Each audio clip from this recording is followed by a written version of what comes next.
everyone. So in this video we will study about accounting methods. तो accounting methods कितने type के होते हैं? 3 टाइप्स के अकाउंटिंग मेथड्स होते हैं: cash basis, accrual basis and hybrid basis. Hybrid is a combination of cash and accrual basis. तो start करते हैं कैश बेसिस से.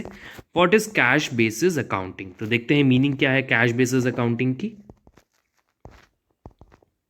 तो कैश बेसिस अकाउंटिंग की मीनिंग यहाँ दे रहा है, cash basis accounting is an accounting method in which all the revenues of the company are recognized when there is actual receipt of the cash and all the expenses are recognized when they are actually paid, and the method is generally followed by the individuals and the small companies. देखिए क्या है cash basis में, simple आपको ये करना है, cash मिले record करिए, कैश का पेमेंट किया रिकॉर्ड कर दीजिए. सिंपल इतना ही आपको कॉन्सेप्ट याद रखना है. तो इसको हम कह देते हैं cash basis of accounting. Cash मिला, रेन्यू जनरेट हुआ अगर कैश के फॉर्म में तो आप रिकॉर्ड कर लीजिए, रिकॉग्नाइज कर लीजिए. कैश के फॉर्म में आपने पेमेंट किया, एक्सपेंस किया, कैश पे कर दिया जैसे ही आपने. आउटस्टैंडिंग है तो नहीं करना है अभी, ठीक है. प्रीपेड है तो कैश आपने पे कर दिया, रिकॉर्ड कर लीजिए. जैसे ही आपने कैश में कोई भी ट्रांजेक्शन किया आपको रिकॉर्ड कर लेना है. This is your cash basis accounting. और ये कौन फॉलो करता है? स्मॉल इंडिविजुअल्स, जो शॉपकीपर्स होते हैं, जो छोटी मोटी कंपनीज होती हैं, वो कैश बेसिस अकाउंटिंग फॉलो करती है. आई थिंक आपको कैश बेसिस अकाउंटिंग समझ में आ गया होगा. तो एडवांटेजेस देख लेते हैं क्या है इसके. देखिए सिंपल, कोई हाई फाई हमें इसमें अकाउंटिंग प्रिंसिपल्स को अप्लाई कर नहीं रहे हम, तो इसमें सबसे ये कॉस्ट इफेक्टिव है, ज़्यादा पैसा नहीं लगेगा, चीप है.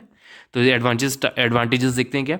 Since it is single entry system and simple, it is easily understood by people with very less or no knowledge and background in finance and accounting. देखिए इसमें कुछ हाई फाई अकाउंटिंग नहीं लग रही है, ना कोई ऐसे अकाउंटिंग के प्रिंसिपल्स यूज़ हो रहे हैं. तो सिंगल एंट्री सिस्टम है तो कोई भी इजीली समझ सकता है. कैश आया उसको दिख रहा है, समझ जाएगा. अगर आप समझिए साइंस के स्टूडेंट होते, कैश आया कैश गया, तो आप तुरंत समझ जाते ये क्या हो रहा है. कैश आ रहा है, दिख रहा है ना कैश जा. अगर हम आउटस्टैंडिंग प्रीपेड की बात करते हैं आपसे, अगर आपको ना पता होता है क्या होता है ये सब, तो प्रॉब्लम होती. तो ईजी होता है, और जो फाइनेंस और अकाउंटिंग की बैकग्राउंड से नहीं हो वो इजीली समझ जाते हैं. Next is no trained book keepers और accountant is required to implement and maintain this system. कोई ट्रेंड अकाउंटेंट को रखने की जरूरत नहीं पड़ेगी, आप खुद ही बना सकते हैं. So these are the advantages of cash basis. तो डिसएडवांटेजेस भी देख लेते हैं. It gives us less accurate result since the timing of the cash flow do not provide the exact timing of the changes in the financial condition of a business. ये accurate नहीं result देता है, हमें एक estimate निकाल कर देगा, वो भी सिर्फ कैश बेसिस पे निकाल कर देगा. तो उसके चेंजेस के बारे में हमें नहीं बताएगा, उसकी वजह से फाइनेंशियल पोजीशन पे किस तरह इफेक्ट पड़ रहा है. तो एक ट्रू पोजीशन नहीं मिलेगी इससे. तो इसका एक डिसएडवांटेज है. This type of accounting result can be manipulated by not cashing received cheques और changing the payment timings for its liability. देखिए इससे मैनिपुलेशन हो सकते हैं, विंडो ड्रेसिंग की जा सकती है. अच्छा, ये मैनिपुलेशन कैसे कर लेगा? आपको एक चेक मिला, उस चेक को आपने बैंक पे नहीं लगाया, रोक लिया, जानबूझ के रोक लिया, क्योंकि आप तो तभी रिकॉर्ड करेंगे जब कैश मिला. तो रोक लिया जानबूझ के, तो मैनिपुलेट हो गया ना. जिस दिन मिला उस दिन चेक नहीं लगाया बैंक में, नेक्स्ट फाइनेंशियल ईयर में लगा दिया कि उस दिन दिख जाए कैश बढ़ के. देखिए मैनिपुलेशन हो सकते हैं ना इससे, इसका ये एक डिसएडवांटेज है. तो आते हैं नेक्स्ट पे, हमारा अक्रूवल बेसिस ऑफ अकाउंटिंग क्या होता है उसको भी देख लेते हैं. कैश हो गया, अब हमारा अक्रूवल आता है. चलिए, under the accrual basis of accounting, unlike the cash basis of accounting, income is recorded as income when it is earned और अक्रूड. अब देखिए यहाँ पे कैश को नहीं फॉलो कर रहा है, वो अक्रूवल में बोल रहा है जैसे ही आपने अर्न कर ली इनकम रिकॉर्ड कर लीजिए, भले ही कैश मिला हो चाहे ना मिला हो. और अक्रूड, अर्नड और accrued, earn but not received. Accrued means earned but not receive. Earn कर लिया मैंने लेकिन रिसीव नहीं हुआ. अक्रूड की मीनिंग ये होती है. तो आपने अर्न कर लिया मतलब कमा लिया है, लेकिन उसका कैश नहीं मिला अभी. तो कैश बेसिस में तो ऐसा कुछ रिकॉर्डिंग नहीं होता है, वो कैश मिलता है तब रिकॉर्ड करता है. लेकिन ये क्या बोल रहा है, अर्न कर लिया अगर आपने, रिकॉर्ड कर लीजिए तुरंत. This is your accrual basis. Example ले लेते हैं, जैसे मैंने क्रेडिट सेल की. Credit sale is recognized as sale irrespective of the fact whether cash has been received और नॉट. चलिए एक बहुत अच्छा एग्जांपल देते हैं. कैश बेसिस से और अक्रूवल बेसिस दोनों को ये कवर कर लेगा. मैंने कैश में सेल किए गुड्स 50,000 के, और मैंने क्रेडिट में सेल किए गुड्स 20,000 के. तो कैश बेसिस में आप क्या रिकॉर्ड करेंगे? सिर्फ 50,000, क्योंकि कैश मिल गया है. लेकिन जब अक्रूवल बेसिस में आएंगे तो आप दोनों रिकॉर्ड करेंगे. कैश तो रिकॉर्ड कर ही रहे, प्लस क्रेडिट सेल भी आप रिकॉर्ड करेंगे और उसको मान लेंगे कि सेल हो गई है. This is your accrual basis of accounting. ये क्यों हो रहा है ऐसा, इसके लिए कॉन्सेप्ट है हमारा accrual basis of accounting, accrual concept, तो उसके बेसिस पे यहाँ अकाउंटिंग चल रही है। तो आई थिंक समझ में आ गया होगा क्या है रिसीव्ड और not. Similarly if an expense है, अभी एक हमने रेन्यू का एग्जांपल लिया सेल का, उसी तरह अब हम एक एक्सपेंस का एग्जांपल लेते हैं। सपोज इसमें एग्जांपल दिया, if an expense has been incurred but payment has not been made it will be recorded as expense. एक एक्सपेंस हो गया है लेकिन पेमेंट नहीं किया गया, टाइम हो गया इलेक्ट्रिसिटी बिल देने का, लेकिन मैंने इलेक्ट्रिसिटी बिल पे नहीं किया, अभी तो आपने कैश पे नहीं किया, तो क्या रिकॉर्ड करना चाहिए कैश बेसिस में? नहीं रिकॉर्ड होगा, लेकिन अक्रूवल में रिकॉर्ड होगा, क्योंकि टाइम तो हो गया ना, आपने जो एक्सपेंस होना था वो हो चुका है, टाइम क्रॉस कर चुका है, अक्रूवल बेसिस से रिकॉर्ड कर लिया जाएगा। इससे आपको ट्रू पोजीशन मिलेगी ना, अक्रूवल बेसिस आप फॉलो करेंगे तो दोनों साइड रिकॉर्ड हो रहा है, प्लस एक टाइम फ्रेम में रिकॉर्ड हो रहा है, क्योंकि उसी समय का इलेक्ट्रिसिटी बिल था, उसी फाइनेंशियल ईयर का। That is your accrual basis of accounting. एक और एग्जांपल दिया रेंट के लिए। सपोज आप देखिए यहाँ डेट से आपको अच्छे से समझ में आएगा। Rent for the month of March 2010 has not been paid, it will still be recorded as an example because expense, sorry, because it has become due.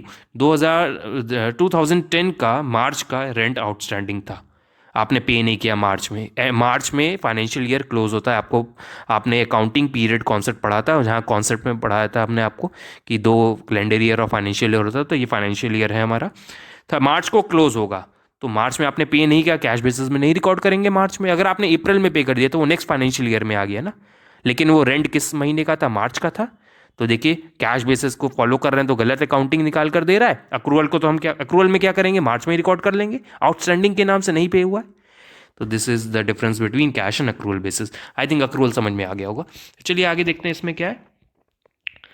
देखिए अक्रूवल में क्या होता है, record income when you earn it, record an expense when you इंकर it. तो जब आपने earn कर लिया उसको रिकॉर्ड कर लीजिए रिस्पेक्टिव ऑफ कैश, और जैसे ही एक्सपेंस आपका टाइम पीरियड हो गया, एक्सपेंस आपने इंकर कर दिया, रिकॉर्ड कर लीजिए। This is your accrual basis. Advantages देख लेते हैं क्या है। देखिए कैश बेसिस से कंपेयर करेंगे तो ये ज़्यादा साइंटिफिक है, क्योंकि हमें एक साइंटिफिक नॉलेज मिल रही है, इससे साइंटिफिक वे में ट्रांजेक्शन रिकॉर्ड हो रहे हैं, तो ये मोर साइंटिफिक है और अकाउंटेंट इसी को फॉलो करते हैं। It shows a complete picture, पूरी पिक्चर दिखा रहा है फाइनेंशियल ट्रांजेक्शन की, और मैनिपुलेशंस भी नहीं कर सकता कोई इसमें। Complete picture of financial transaction of the business as it takes into account the effect of all the transaction related to a period as well as adjustment like outstanding expense, prepaid expense, accrued income and income received in advance। expense के दो part हो सकते हैं accrual में, एक outstanding expense या prepaid expense। income के दो पार्ट हो सकते हैं, accrued income, accrued means earned but not received, income मतलब income received in advance, जो कुछ income जो है आपने पहले से रिसीव कर ली। तो accrual basis पे ये 4 एडजस्टमेंट्स होते हैं हमारे, जो हम आगे जब एडजस्टमेंट वाला चैप्टर पढ़ेंगे तो वहाँ पे सीखेंगे। तो अक्रूवल के बेसिस पे पूरी फाइनेंशियल पोजीशन हमें मिलती है, पूरा व्यू मिलता है। इट डिस्क्लोजेस करेक्ट प्रॉफिट और loss for a particular period and also exhibit true financial position of the business on a particular day. इससे क्या होता है, ट्रू प्रॉफिट एंड लॉस निकल कर आता है और ट्रू फाइनेंशियल पोजीशन एक पर्टिकुलर डे पे हमें पता चलती है। इट रिफ्लेक्ट्स ट्रू प्रॉफिट और loss during the accounting period and therefore has wide acceptability. The system is followed by most of the industrial commercial enterprises. ये ट्रू प्रॉफिट एंड लॉस की profit and loss निकाल कर देता है, इसलिए mostly यही follow होता है। इंडस्ट्रियल एंड कमर्शियल एंटरप्राइज इसी को फॉलो करते हैं। इसके चलिए डिसएडवांटेजेस देख लेते हैं क्या है। This system is not as simple, cash basis की तरह सिंपल नहीं होता, ये थोड़ा डिफिकल्ट होता है, उसमें कॉन्सेप्ट्स लग जाते हैं। The accounting process too elaborate, ये बहुत इलैबोरेटेड प्रोसेस होता है, बहुत लंबा प्रोसेस चलता है ये। Quick appraisal of profit and loss, इसमें क्विकली आप अप्रेज नहीं कर सकते कि हमने तुरंत देखा निकाल दिया, इसमें टाइम लगता है, एडजस्टमेंट्स करने पड़ते हैं आपको। तो एज ए फाइनेंशियल पोजीशन निकालने के लिए एडजस्टमेंट्स करना पड़ेगा, तो ये इतना ईजी मत समझिए इसको कैश बेसिस की तरह। आई थिंक समझ में आ गए होंगे दोनों, accrual cash and accrual basis. Third आते हैं हाइब्रिड और मॉडिफाइड कैश बेसिस अकाउंटिंग, इसका दूसरा नाम है मॉडिफाइड कैश बेसिस अकाउंटिंग। तो देख लेते हैं ये क्या है। हाइब्रिड बेसिस की मीनिंग देखते हैं। अभी हमने स्टार्टिंग में ही आपको बताया था कॉम्बिनेशन होता है कैश और अक्रूवल का।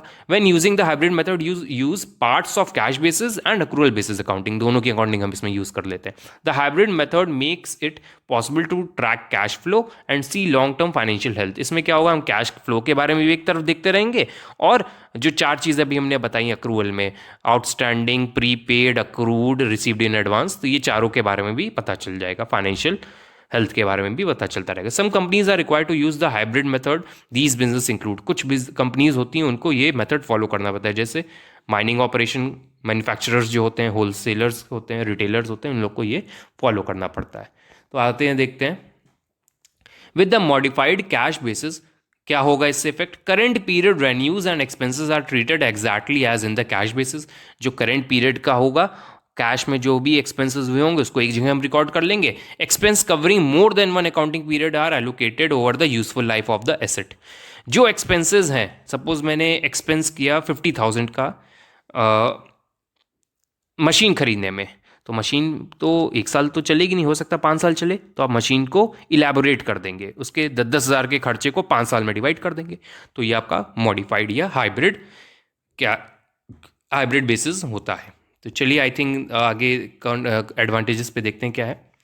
आई थिंक आपको समझ में आ रहा होगा. If you are unsure about which type of accounting method to choose, considered looking at some advantages of modified cash basis accounting.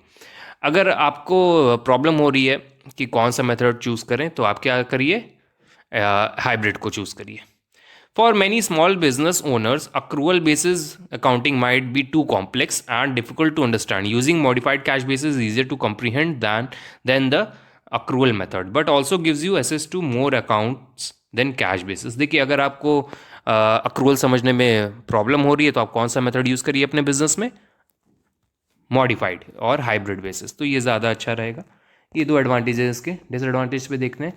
If financial statements are subject to formal reviews such as analysis performed by auditors, investors or a bank, the modified cash basis method will prove inadequate. अगर आपके यहाँ कोई auditor आता है या फिर आपको auditing करवानी पड़ती है अपने अकाउंट्स की, तो उसके लिए आप ये कैश मॉडिफाइड वाला यूज़ नहीं कर सकते, क्योंकि ऑडिटर अक्रूवल बेसिस पे चलता है. ना हु इज़ ऑडिटर, हम जो अपने अकाउंट्स बनाते हैं उसको चेक करने के लिए एक बाहर का इंसान आता है, थर्ड पार्टी आती है, वो आपके अकाउंट्स को चेक करेगी कि आपने सही से बनाया है कि नहीं, वाउचर को चेक करेगी, टोटलिंग देखेगी, ये सब करने के लिए ऑडिटर आता है.